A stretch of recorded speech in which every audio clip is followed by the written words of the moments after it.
आज बातमी नाही, आज सरकारच्या तोंडावरचा आरसा आहे. आज प्रशासनाच्या निर्लज्जपणावरचा हल्ला आहे.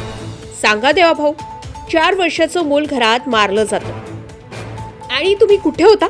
वनमंत्री साहेब गाव ओरडत होतं, तक्रारी देत होतं, मग तुमचे कान बंद होते का?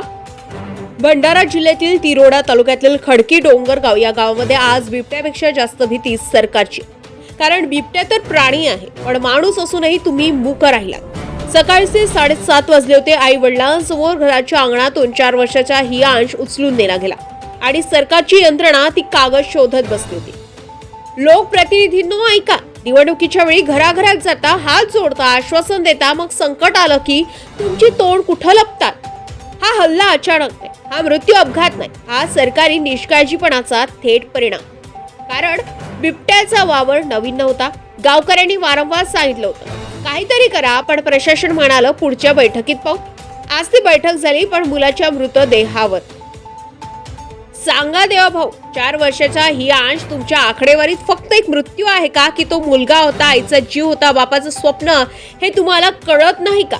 आज अधिकारी येतील, फोटो काढतील, भरपाईचं आश्वासन देतील, पण सांगा त्या आईच्या कुशीत मूल परत येणार का? फडणवीस साहेब, तुमच्या भाषणात विकास आहे, तुमच्या जाहिरातीत सुरक्षा आहे, पण वास्तव्यात 4 वर्षाचं मूल घरातही सुरक्षित आहे. हा प्रश्न फक्त खडकीचा नाही, हा प्रश्न महाराष्ट्राचा आहे. हा प्रश्न प्रत्येक गावाचा आहे जिथं प्रशासन झोपलेलं आणि लोक असुरक्षित आहे. आज जर सरकारला जाब विचारला नाही, तर उद्या कुठल्या तरी दुसऱ्या गावात असंच फोन उचललं जाईल आणि पुन्हा तुम्ही म्हणाल दुर्दैवी घटना.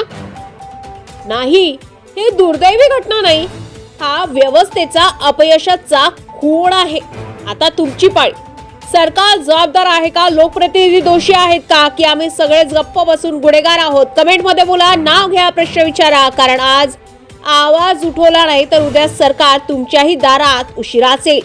गजा महाराष्ट्र 24 न्यूज करता रश्मित रामटेके, तिरोडा, भंडारा.